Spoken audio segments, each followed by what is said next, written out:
Abril, golpe por el oro negro.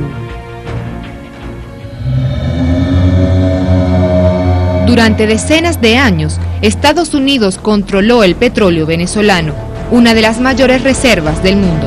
La subordinación de jefes de Estado y directivos de la tercera empresa petrolífera más importante del mundo, PDVSA, le permitió a Estados Unidos consolidar su modelo económico y desplegar su expansión militar alrededor del planeta. Sobre todo en la Segunda Guerra Mundial, el combustible que fundamentalmente utilizó Estados Unidos para su industria de guerra y para su movilización del aparato bélico provino de Venezuela. Y por supuesto eso representó ganancias inconmensurables para los capitalistas norteamericanos. Desde los años 70, Estados Unidos atraviesa una grave crisis energética. Cada día necesitan más petróleo y cada vez producen menos. Para un país que tiene una perspectiva de un consumo energético de 22 millones de barriles diarios y su producción en 5 millones, se convierte en un problema vital conseguir quién o de dónde va a proveerse. Venezuela es el punto estratégico. En 7 días trasladan el petróleo desde puertos venezolanos hasta tierra estadounidense, mientras que desde Medio Oriente demoran casi un mes. Además, la posición, cuando uno ve el mapa de América, Venezuela está en el eje de todas las Américas, incluyendo América del Norte. Es la entrada a América del Sur, está de cara al Caribe, está de cara al principal mercado petrolero del mundo, que es Estados Unidos. De cualquier punto de vista que se le mire, Venezuela ocupa una posición geoestratégica privilegiada en el mundo. El 1 de enero de 1976, el gobierno de Carlos Andrés Pérez nacionaliza el petróleo. Celebran los venezolanos y las grandes transnacionales también. El proceso de nacionalización petrolera en Venezuela, a diferencia, por ejemplo, de lo que fue en México, no fue producto de un vasto movimiento nacional que reivindicara esos intereses, sino producto de una negociación entre las empresas petroleras, los principales países consumidores de petróleo y el gobierno venezolano de entonces. La falsa nacionalización indemnizó a las gigantes petroleras por más de $1.000 millones. Esta cifra superaba las ganancias que pudieron haber obtenido estas petroleras de seguir operando hasta finalizar sus concesiones 7 años después. También mantuvieron los contratos de tercerización con empresas extranjeras. La excusa era que los venezolanos no tenían capacidad para manejar las actividades operativas y administrativas de la industria petrolera. Esto generó que para el año 1992 los costos operativos asciendan al 175% y que PDVSA se convierta en una empresa nada rentable para el país. En 1999, por primera vez en casi un siglo, Estados Unidos ve amenazados sus intereses en Venezuela. Hugo Chávez, el mismo que comandó la rebelión militar del 4 de febrero de 1992, llega a la presidencia. Jura sacar a los venezolanos de la miseria a través de la distribución equitativa de las riquezas del país. Porque el gobierno revolucionario lo que está es distribuyendo la riqueza entre todos para que todos vivamos mejor, porque la riqueza de Venezuela es de todos, no de una minoría. Eso no le gusta ni a los ricos venezolanos, que van a ser un poco menos ricos, no dejan de ser ricos, un poco menos ricos, y no le gusta a los grandes consumidores de petróleo, que además lo han consumido a torrentes, contribuyendo incluso a ese acelerado proceso de contaminación y de cambio climático. No les gusta tampoco porque ven reducido sus descomunales ganancias. Es el tercer año de la revolución bolivariana. En poco más de 1000 días en el poder, el presidente Hugo Chávez toca intereses estratégicos de Estados Unidos.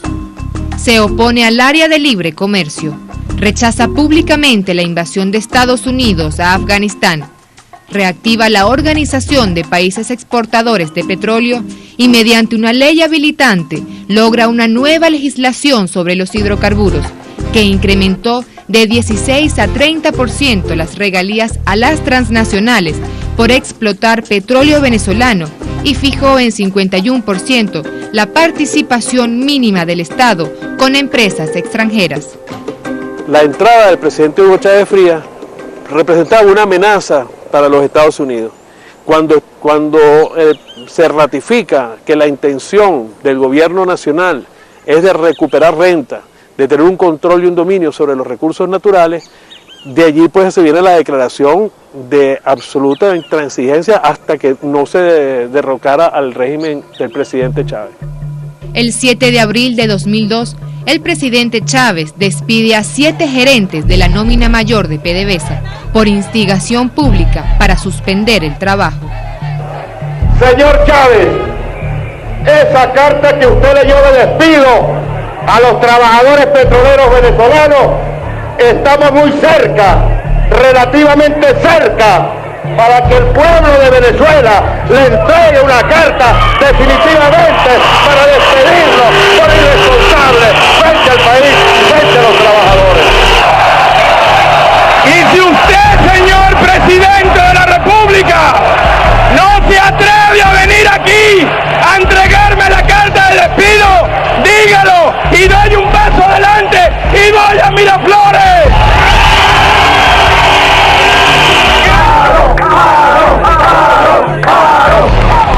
Desde hoy yo lo llamo a todos a pensar cómo será la Venezuela dentro de pocas horas.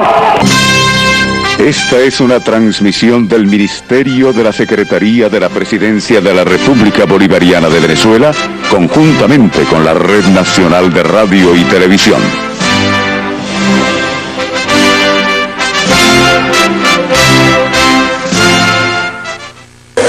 Pretende seguir el mismo libreto que le aplicaron a Salvador Allende allá en el Chile de 1973, tratando de desestabilizar la economía, y de allí el intento de paralizar a la empresa petrolera venezolana.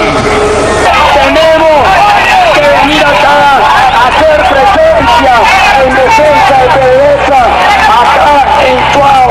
Nos quedamos esta noche y aquí estamos mañana, todo el día, hasta que termine el paro y hasta que se vaya el inquilino Miraflores.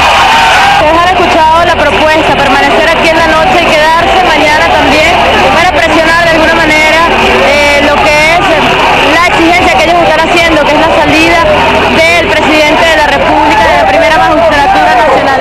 Y no nos fuercen a tomar decisiones que dolorosamente pudiéramos tomar. Y si quieren guerra, guerra habrá. Las amenazas provenían de los ejecutores y defensores de políticas como la apertura petrolera, que entre otras cosas permitió que las grandes transnacionales estadounidenses y europeas pagaran solo 1% por la extracción del crudo en yacimientos venezolanos. Ahora, todas estas actitudes entreguistas le daban a Estados Unidos la garantía de poder disponer del petróleo que necesitaban de por vida, contando para ello con la faja petrolífera del Orinoco. Ese 9 de abril, las empresas de comunicación ensayan el primer golpe mediático en la historia de América Latina, aquel que ejecutaron 2 días después, tal como lo planeó el gobierno estadounidense y como lo revela un documento desclasificado de la CIA del 6 de abril de 2002. El documento, que está bastante censurado, tachado, aunque en mis investigaciones se logró desclasificar parcialmente, habla de una marcha que se está preparando para esas primeras semanas de abril, que va a salir de PDVSA, de que en esa marcha se va a provocar violencia, que habrán muertos, que se va a llevar preso al presidente Chávez y miembros de su gabinete, y luego que se va a imponer este gobierno de llamada transición y unidad. O sea, ya el plan perfecto, el cuándo, cómo, quién, y dónde. Al pie de la letra cumplen el guión del Departamento de Estado, cuyo protagonista era el empresario Pedro Carmona Estanga. Ese 11 de abril, la oligarquía venezolana se concentró frente a PDVSA, Chuao, y luego los dirigentes opositores desviaron la marcha hacia Miraflores, planificaron una masacre y huyeron. Entonces, Washington tuvo el papel principal, no hay ninguna duda. El financiamiento vino de Estados Unidos, el apoyo militar vino de Estados Unidos, el apoyo político principal vino de Estados Unidos. Ellos escogieron a Carmona, tuvieron las relaciones con todos los involucrados, luego los protegieron. Estados Unidos acusó este viernes al teniente coronel Hugo Chávez de haber provocado una crisis política en Venezuela. We know that the action encouraged by the Chavez government provoked this crisis. The Chavez government suppressed peaceful demonstrations, fired on unarmed peaceful protesters, resulting in 10 killed and 100 wounded. That is what took place, and a transitional civilian government has been installed. Partimos pues una lucha, sacar a 5 ilegítimos de una junta directiva y miren a quién terminamos sacando. Ese 12 de abril, mientras el embajador estadounidense Charles Shapiro se reunía con el dictador Pedro Carmona Estanga, los golpistas festejaban desde el Palacio de Gobierno y las instalaciones de PDVSA. Primero que todo, antes de hacer cualquier entrevista, me gustaría que la Cámara de Televisión diera un paneo aquí en las instalaciones aquí de PDVSA La Campiña. Pueden observar ustedes, aquí se encuentran trabajadores, representantes de la alta nómina, de la nómina mayor. Pueden observar ustedes la euforia de la gente, todos se abrazan, todos se saludan, y esto pareciera para ellos un día de fiesta. Pueden observar, vamos a escuchar parte del ambiente de que aquí se vive.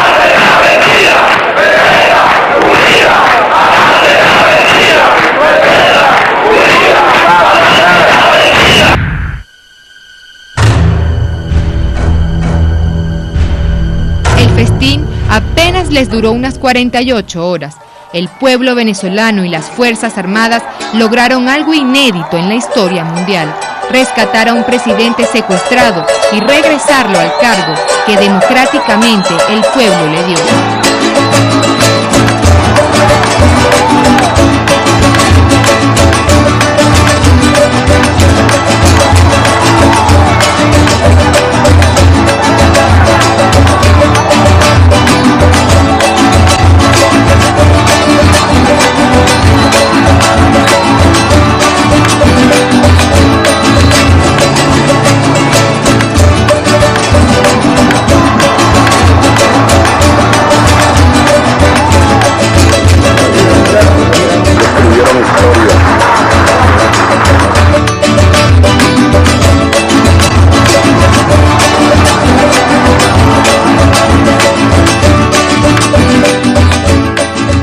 Ahí se encontraron dos grandes corrientes que hoy siguen en conflicto en Venezuela.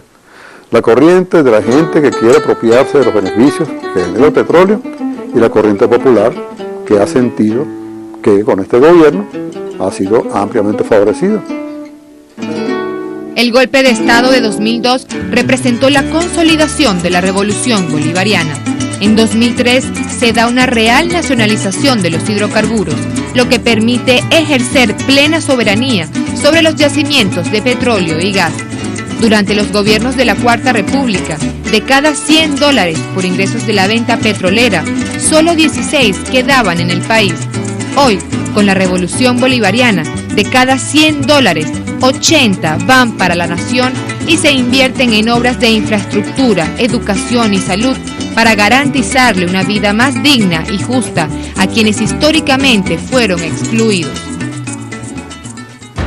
A 8 años del golpe, Estados Unidos aún intenta derrocar al presidente Chávez, instalar a un gobierno afín a sus intereses y adueñarse nuevamente del petróleo venezolano.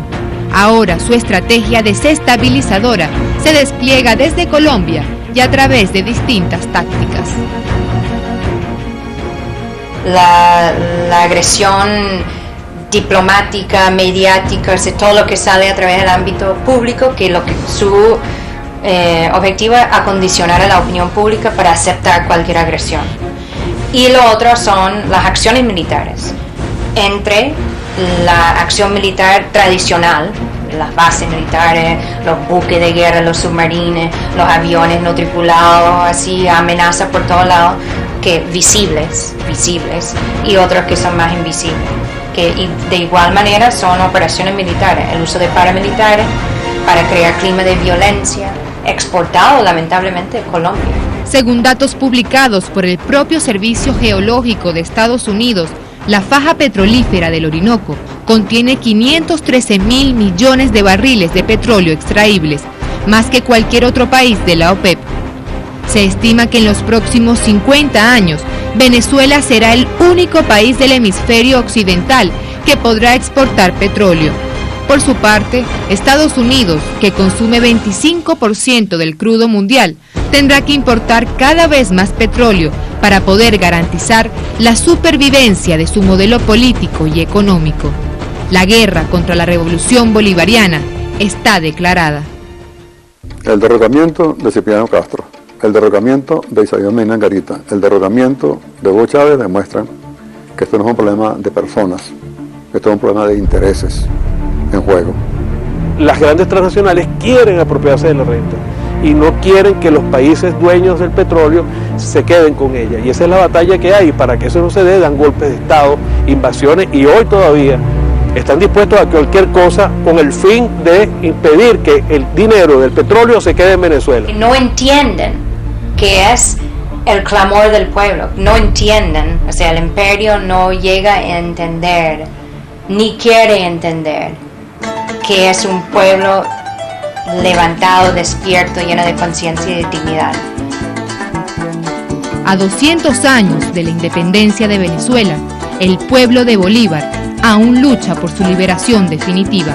La revolución bolivariana, socialista y antiimperialista, es la garantía para consolidar una patria libre, justa y soberana. Soy el último coplero del gran cajón Arauca.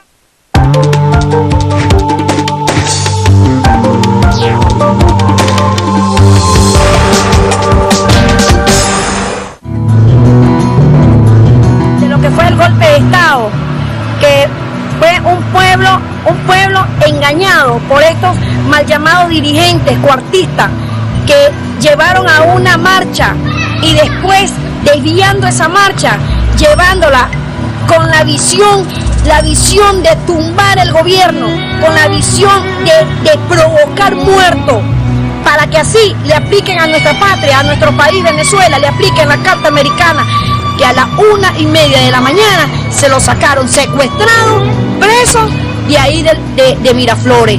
Entonces, nosotros como pueblo, nosotros como revolucionarios que estamos construyendo esta patria, porque a esta gente no le importa el pueblo, a esta gente no le interesa los pobres, a esta gente lo que le interesa es gobernar para arrancar de raíz a los pobres y quitarle que por derecho le pertenece, que el comandante Chávez lo está haciendo.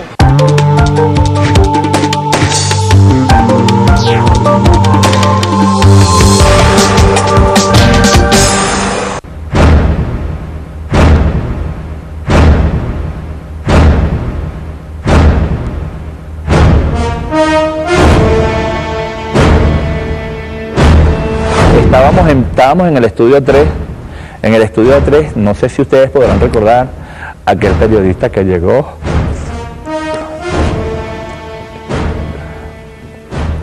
y dijo que aquí era donde estaban las ratas. Ok, por aquí estamos todavía.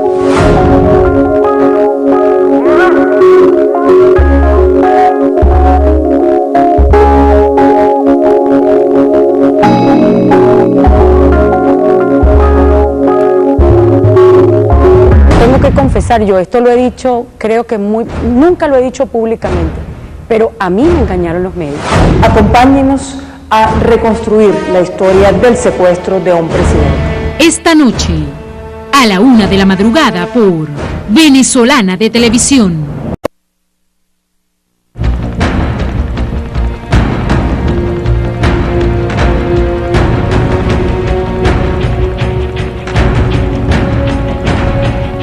Abril, golpe por el oro negro. Durante decenas de años, Estados Unidos controló el petróleo. Cada día necesitan más petróleo y cada vez producen menos. Para un país que tiene una perspectiva de un consumo energético de 22 millones de barriles diarios y su producción en 5 millones, se convierte en un problema vital conseguir quién o de dónde va a proveerse. Venezuela es el punto estratégico venezolano, una de las mayores reservas del mundo. La subordinación de jefes de Estado y directivos de la tercera empresa petrolífera más importante del mundo, PDVSA, le permitió a Estados Unidos consolidar su modelo económico y desplegar su expansión militar alrededor del planeta. Sobre todo en la Segunda Guerra Mundial, el combustible que fundamentalmente utilizó Estados Unidos para su industria de guerra y para su movilización del aparato bélico provino de Venezuela. Y por supuesto eso representó ganancias inconmensurables para los capitalistas norteamericanos. Desde los años 70, Estados Unidos atraviesa una grave crisis energética. En 7 días trasladan el petróleo desde puertos venezolanos hasta tierra estadounidense, mientras que desde Medio Oriente demoran casi un mes. Además, la posición, cuando uno ve el mapa de América, Venezuela está en el eje de todas las Américas, incluyendo América del Norte. Es la entrada a América del Sur,